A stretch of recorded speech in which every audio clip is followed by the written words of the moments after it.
आज हम आपको कुछ ऐसी जानकारी देंगे जो आपने पहले कभी नहीं सुनी होगी। नंबर 1, किसी को विदा करते समय टाटा क्यों कहते हैं? ये किस भाषा का शब्द है? सिर्फ हम भारतीय ही विदाई के समय टाटा कहते हैं, विदेशों में कोई नहीं बोलता। लेकिन हम ये क्यों बोलते हैं? याद करें अपने बचपन में आप टाटा शब्द सबसे ज़्यादा कहाँ लिखा दिखते थे?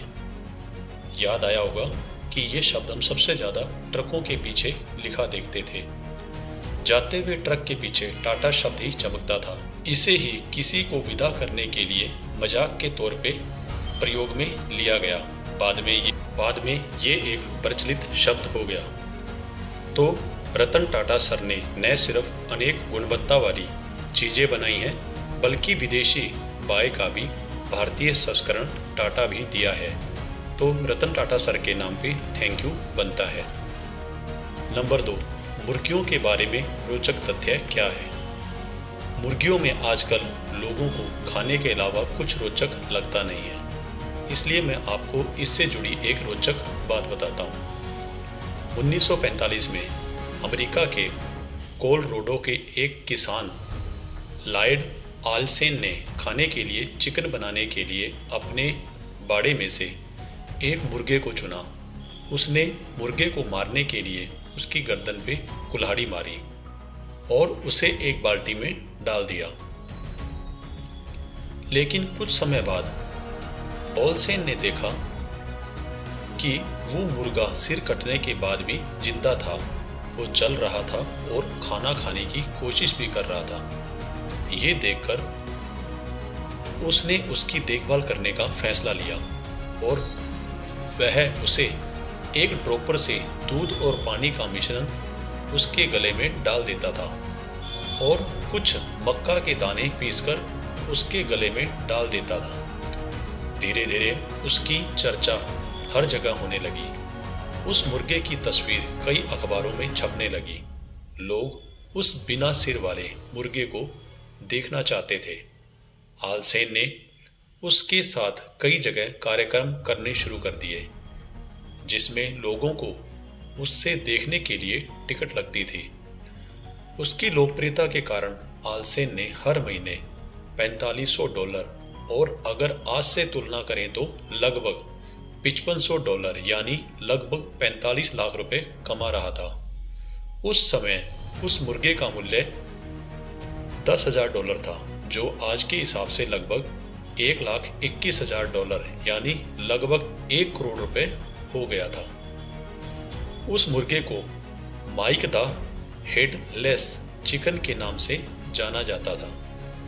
1947 में माइक की मौत हो गई। इस मुर्गे के जिंदा रहने का जो कारण बताया गया, उसके अनुसार कुल्हाड़ी से गर्दन कटते वक्त उसके दिमाग का कुछ हिस्सा बचा रह गया और नसों में थक्का जम जाने के कारण खून भी नहीं बहा, जिसके कारण माइक 15 महीने तक जिंदा रहा।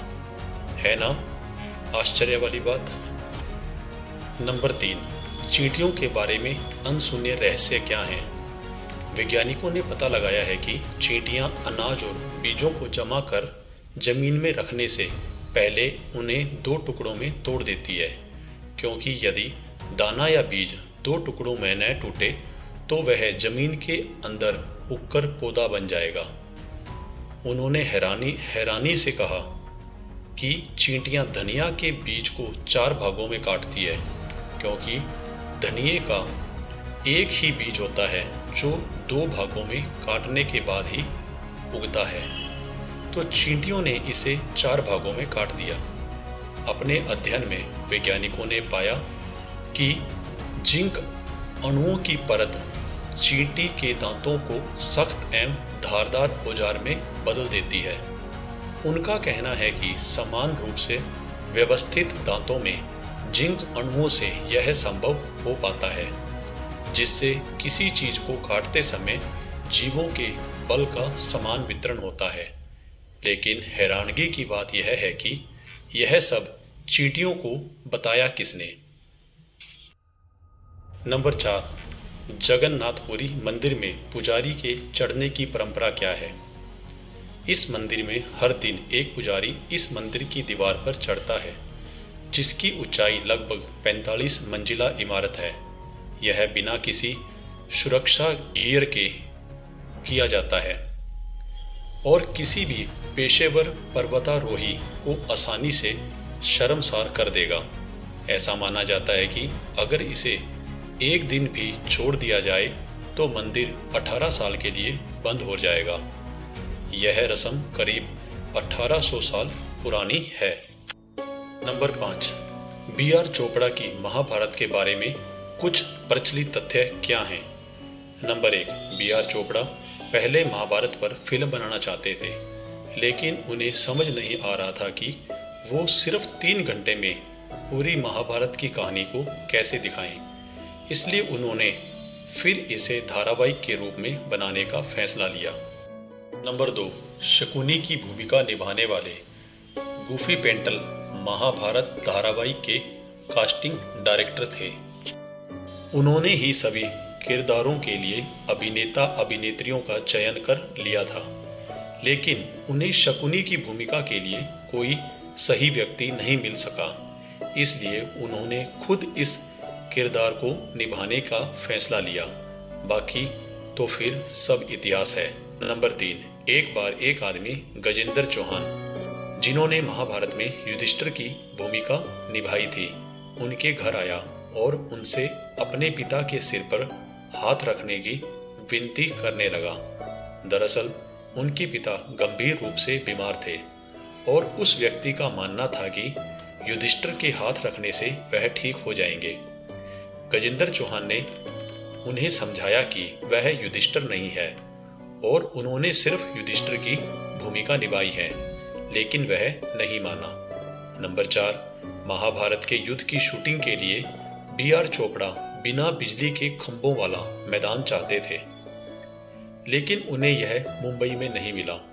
काफी मेहनत के बाद उन्होंने जयपुर में एक ग्राउंड मिला, जहां दूर तक बिजली के खंभे नजर नहीं आ रहे थे। नंबर 5, महाभारत के युद्ध में दिखाए गए सैनिक आसपास के गांव के लोग थे जो केवल शूटिंग देखने आए थे। नंबर 6, एक बार नीतीश भारद्वाज, जिन्होंने महाभारत में कृष्ण की भूमिका निभाई थी, शूटिंग स्थल पर मौजूद नहीं थे क्योंकि उस दिन उनकी कोई शूटिंग नहीं थी। उस दिन शूटिंग देखने आए लोग शूटिंग नहीं करने देने के लिए अड़ गए क्योंकि वे भगवान कृष्ण की एक झलक देखना चाहते थे। इसलिए नीतीश भारद्वाज को शूटिंग स्थल पर बुलाया गया और उन्हें श्री कृष्ण की पोशाक पहनाई गई। इसके बाद ही लोगों ने उन्हें शूटिंग की इजाजत दी। आज भले ही राजा मौली भी महाभारत बनाए, लोग उसे पसंद तो करेंगे, लेकिन जो ख्याति, जो प्रेम, जो लगाव और जो आत्मीयता इस महाभारत को मिली, आगे किसी भी महाभारत को नहीं मिलेगी। आशा करता हूं कि हमारे द्वारा दी गई जानकारी आपको पसंद आई होगी। इस वीडियो को सब्सक्राइब, लाइक और शेयर जरूर करें। वीडियो को अंत तक देखने के लिए धन्यवाद।